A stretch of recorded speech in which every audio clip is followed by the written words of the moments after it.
Picture this. You have just given birth. You are exhausted, healing, and holding a crying newborn. But instead of family surrounding you with warm meals, you are isolated in a cold room in a brand new country. You don't speak the language. You don't know who to call for help. And your only connection to the outside world is a small screen. This is the postpartum reality for thousands of newly arrived immigrant and refugee mothers in Toronto. It is a heartbreaking but silent reality, Anil. Welcome to the Postpartum Bridge podcast. I'm Anmol. I'm Katie. I am Yeji. We're nursing student from Seneca College, and today we're taking you inside our community development capstone project. Our focus on bridging health disparity for newcomer mothers within their first 6-week postpartum. Our community assessment showed that newcomer mothers faces heightened risks for postpartum social isolation and mental health challenges. Language barrier, low health literacy, and separation from family cut them off from care. Today, we aren't just presenting a paper, we are proposing a solution. The multilingual virtual peer support network, paired with a bi-weekly virtual nursing check-in program. Now, Katie, I'm putting you on the spot. As future BSc and prepared nurses, we can't just launch a program because it sounds nice. What is the actual clinical and theoretical backbone of our intervention? Oh, I'm ready for this. Our project is strictly guided by the socio-ecological model. We know that postpartum health isn't just about individual choices. It is deeply shaped by the surrounding environment. We target multiple levels of this model: individual education, interpersonal peer support, and organizational partnership with agencies like Coastie Settlement Service and Toronto Public Health. Exactly, Katie. And let's not forget how this connects directly to the Canadian Community Health Nursing Standard of Practice. By bridging linguistically and culturally safe care directly to their digital doorstep, we're actively advocating for social justice and health equity. We are addressing systemic barrier heads on. Spot on, Yeji and Katie. You both passed the framework challenge. It is about creating a community environment where healthy choices are actually accessible. Now let's turn up the heat and look at the actual clinical side.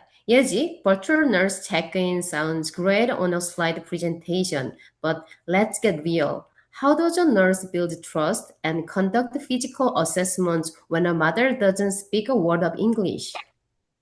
That is the most critical hurdle, Katie. Our program integrates professional interpreter and bilingual educator directly into our bi-weekly virtual visit. When a nurse connects on Zoom or Teams, an interpreter is right there to ensure accurate and culturally safety communication. We conduct physical assessment, infant feeding check, and vital postpartum mental health screening use secure and validated clinical tools. And what happened when the calls in, ASG? How do they manage at 2 a.m.? We mailed and emailed a multilingual postpartum resource package. It is packed with a visual infographics and QR code linking to educational video in their native language. If a mother has a trouble breastfeeding or notice postpartum warning sign, she can watch a step-by-step video instantly. And if a nurse identify any clinical red flag during a check-in, we coordinate rapid referral to physician, midwife, and mental health specialists within 5 business days. And thanks, Anil. Now, Emil, your piece of puzzle is a multilingual virtual peer support network. While a nurse check-in handle clinical safety, how does this network build an actual community? Give us a little taste of a live peer session.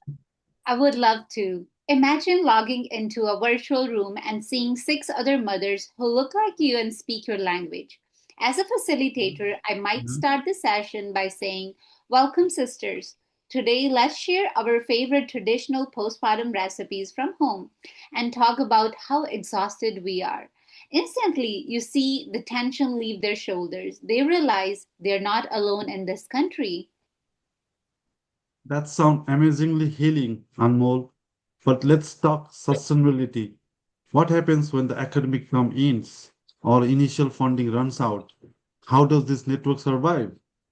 That is where community development and capacity building come in. We aren't just running weekly groups, we are training future leaders.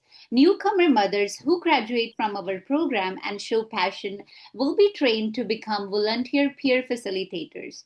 They will lead the next generation, making the community self sustaining while we leverage existing resources like local early on centers and settlement agencies. This brings us to the numbers. Our Professor Manit and our peers listening want to know, how do we actually prove this project works? Anil, let's talk about evaluation metrics. Please break down our goals. Challenge accepted, Katie. We are holding ourselves to strict, measurable standards. For our peer support network, we aim to recruit 80 eligible mothers in our first year, ensure at least 75% attend 6 or more sessions, and achieve a 20% reduction in self-reported social isolation by the end of the program. And what about our clinical metrics? We will track our nurse check-in. We expect 90% of enrolled mothers to complete at least 3 virtual check-in during their first 6 weeks. We also monitoring our speed. 90% of urgent referrals must be completed within 5 business days. We will combine this quantitative tracking with qualitative semi-structured interviews. We want to hear their stories to drive continuous quality improvement. From clinical virtual assessments to empowering peer circles, this project is our commitment to health equity. It's about making sure no newcomer mothers in Toronto crosses the postpartum bridge alone. We want to extend a massive thank you to our Professor Manit and to all of you for listening to the Postpartum Bridge. Let's keep building bridges, community by community. I'm Anil. I'm Anmol. I'm Katie. I'm Yeji. Stay connected, everyone. Bye for now. Bye.